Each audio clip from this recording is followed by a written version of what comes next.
안녕하십니까. 2023년 8월 3일 최고의 팩트 시작하겠습니다. 자, 민주당 김은경 혁신위원장이 지금 노인 폄하성 발언으로 연일 논란이 되고 있죠. 일파만파로 오히려 번지고 있습니다. 충분히 막을 수 있었던 일을 번지게 만드는 참 이 놀라운 기술. 이것도 혁신의 한 방법인가요? 최초의 발언은 지난달 30일에 있었습니다. 2030 청년 간담회에서 발언한 건데, 요지는 그거죠. 중학생 아들이 자기한테, 엄마, 왜 미래가 짧은 사람들이 우리 미래를 결정해요?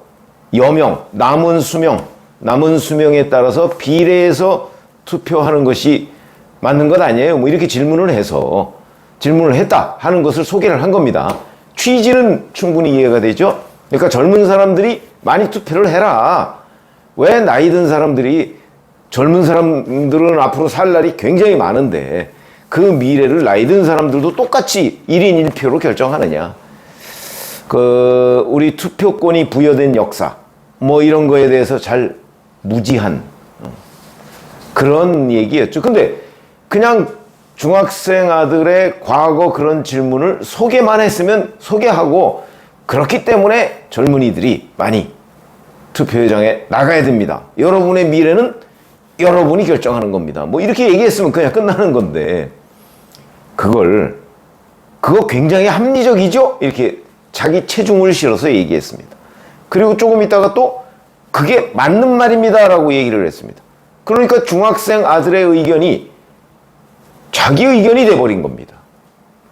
그 부분에 대해서 사과하라는 거죠. 근데 그걸 사과 안 하고 버티고 있고.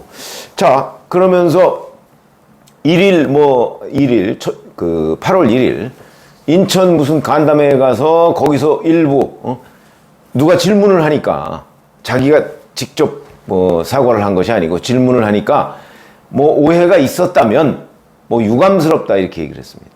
그러니까 계속해서 이 문제가 일파만파로 번지니까 어제는 또 강원도 춘천에서 모임이 있었다고 하네요. 김은경 혁신위원회가 듣겠습니다. 강원도민과의 대화 행사에서 인사말을 통해서. 그러니까 그저께보다 조금 더 나간 겁니다. 이렇게 얘기했다고 합니다. 언론에 계속 드러나는 저에 대한 얘기들이 심리적으로 상당히 불편하다. 어린아이와 몇 년 전에 한 대화를 예시로 끌어내서 청년들이 투표장에 올 수 있게끔 투표권이 그렇게나 중요하다고 표현하는 과정이었는데 그 부분을 다소 오해 있게 들었다. 그것에 의해 마음 상한 어르신들 계신 것을 안다. 노여움을 푸시고 그런 뜻이 진짜 아니었음을 이 자리를 통해서 다시 말씀을 드린다. 저도 곧 환갑이다. 58세인가 그렇죠. 사실 노인 반열에 곧 있으면 드는데 교수라 철없이 지내서 정치적 언어를 잘 모르고 정치적 맥락과 무슨 뜻인지도 아마 깊이 숙고하지 못한 어리석음이 있었다. 거의 사과를 많이 했습니다. 그러니까 그저께보다는 훨씬 더 나간 사과가, 더군다나 그저께는 질문에 대한 답변 형식으로 사과도 아니고 유감을 표명한 거고, 어제는 그게 아니고 아예 인사말을 통해서 사과를 한 겁니다. 물론 그저께 사과를 하면서 또 윤석열 대통령은 그냥 윤석열이라고 얘기를 했고, 문재인 대통령은 또 문재인 대통령 이렇게 표현을 함으로써 대선 불복하는 거 아니야?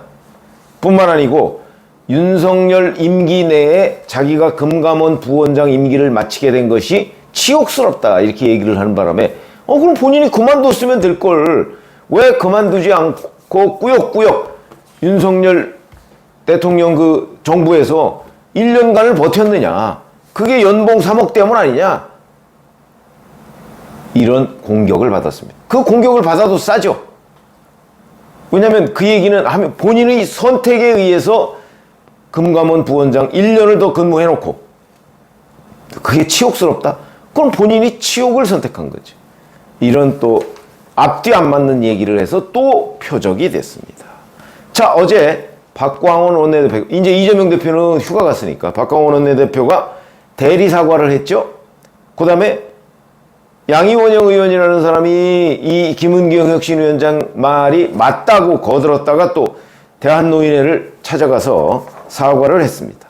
근데 김은경 혁신위원장은 어제도 대한노인회를 찾아가서 사과하진 않았고 그렇다고 공식 회견에서 사과한 것도 아닙니다.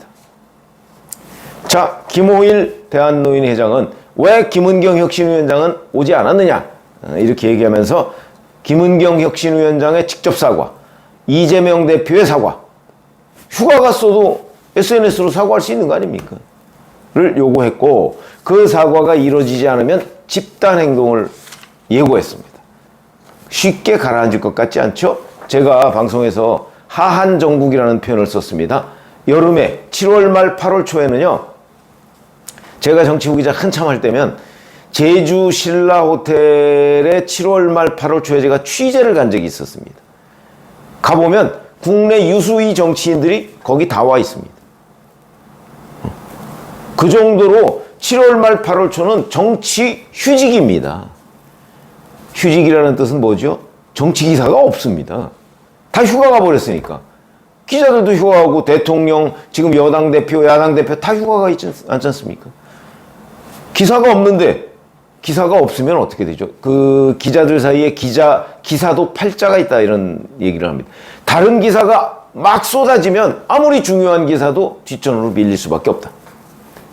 지금은 그런 때인데 딱 휴가철에 하한 정국인데 이때 먹잇감을 기자들한테 던져준 겁니다. 쉽게 얘기하면 그 기자들은 그런 표현을 많이 쓰거든요. 얼마나 그렇잖아도 기사 없는데 오래 갑니다.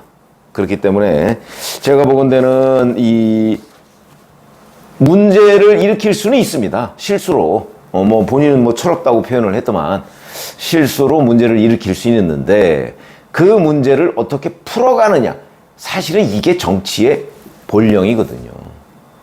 그 풀어가는 거 흔히 TPO를 얘기합니다. 시간, 그 다음에 장소, 무슨 계기 이걸 얘기합니다. 이게 맞아야 문제가 해결됩니다. 그거는 곧 어떻게 맞추느냐? 국민 눈높이죠. 그럼 국민 눈높이는 누가 아느냐? 그거는 감각입니다. 자기가 모르면 그걸 알만한 사람한테 조언을 들어서 TPO에 맞춰야 되는 거죠. 이번 같은 경우도 지금까지 이렇게 버틸 일이 아닙니다. 이거 30일에 발언을 했고 31일부터 문제가 됐습니다. 지금 나흘째죠. 이렇게 버틸 일이 아니고 31일에 본인이 만약에 시간 길게 끌지 말고 31일에 딱 사과를 했으면 유감 뭐 이런 쓸데없는 소리 말고 뭐 그리고 오해가 있었다면 뭐 이런 거 말고 사과는요 직접적으로 하는 겁니다. 특히 정치는 그렇습니다. 31일에 본인이 사과를 했으면 양이원영 의원이 또는 정청래 의원이 김은경 혁신위원회 옹호한답시고 뭐 맞는 말이다 어쩌고 해서 또 한 번 가서 사과해야 되는 일 그거 없어도 되는 거죠. 그러니까 바로 곧바로 근데 그 시간을 놓쳤다. 놓쳤으면 31일에 놓쳤으면 1일이라도 해야 되는데 그것도 놓쳐서 지금 3일까지 왔다. 그런데 또 버틴다. 이거 어차피 김은경 혁신위원장이 직접 풀지 않으면 해결 안 됩니다. 그 다음에 장소 이런 것들 장소 이렇게 뭐 지금 순회해 가면서 뭐 여기 가서 사과하고 저기 가서 사과하고 할 일이 아니고 국회에서 또는 중앙당사에서 하면 됩니다. 그러면 전국적 뭐 사과 5번 할 거 한 번만 하면 됩니다. 그 다음에 TPO라고 하는 계기. 그거는 이렇게 뭐 간담회 하는 장소에서 슬쩍 끼워 넣어서 사과한다? 그러면 이제 거기에서 사과의 진정성 문제가 제기가 됩니다. 그렇기 때문에 그러지 말고 그냥 별도의 기자회견을 하는 겁니다. 별도의 계기를 만드는 거죠. 그렇게 해서 만약에 31일에 중앙당사나 국회에서 기자회견을 통해서 어제 제가 이런 얘기를 했는데 이거로 많은 분들이 변명하지 않겠습니다. 많은 분들, 장노년층께서 상처를 입으신 분들이 계신 것 같아서 오늘 진정성 있게 사과드립니다. 그러고 만약에 정말 고개를 숙였으면 여기까지 오지 않고 양이원영 의원 같은 저 얼떨결에 옹호했다가 지금 유탄 맞는, 뭐 유탄도 아니죠. 뭐 본인이 선택한 길이죠. 그런 일은 없을 것이다. 그런데 왜 버틸까?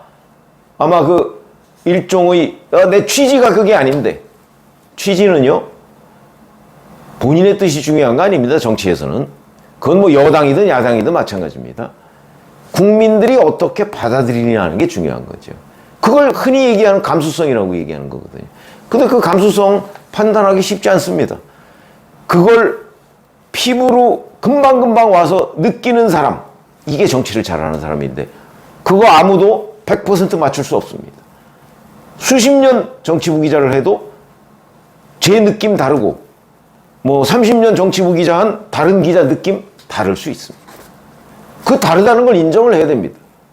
왜? 제 뭐 댓글 같은 거 가끔 제가 뭐 자주 안 봅니다만 보면 네가 잘못 생각했다 이렇게 얘기하는 분들이 굉장히 많은데 한 번쯤 쟤는 왜 그렇게 생각할까 하는 걸 한번 판단을 해보시면 그런 게 감수성이거든요. 제가 멍청해서 저렇게 얘기하는 게 아닙니다. 다 우리는 수십 년 경험을 가진 사람들인데 물론 그 경험이 100% 맞을 수 있는 건 아닙니다. 바로 지금 김은경 혁신위원회 정치 감각이 없다 얘기하는데 정치 감각이 본인이 정말 없다고 생각하면 혁신위원장 내려놔야죠. 이게 정당인데 정당에 정치 감각 없는 사람이 와서 혁신하겠다는 게 말이 됩니까? 그렇기 때문에 모를 수는 있다 저는. 그러나 모르면 아는 사람한테 물어라 이런 거죠. 물어서 이 해법을 제시했으면 31일에 끝났을 일을 지금 8월 3일까지 버텨서 문제를 이렇게 키우지는 않았을 것이다. 결국은 김은경 혁신위원장이 나서지 않으면 문제 해결 안 됩니다. 그러니까 본인이 잘 알면 아는 대로 해결을 해나가고 모르면 아는 사람한테 물어보고 그 다음에 물어볼 사람이 없다. 그러면 흔히 얘기하는 상식의 길로 가라. 그러면 무슨 얘기냐? 큰 길로 가면 됩니다. 큰 길, 대로. 아니면 사람 많은 곳으로 가든가. 그러면 최소한도 실수가 줄어들죠. 그런 말씀을 드립니다. 고맙습니다.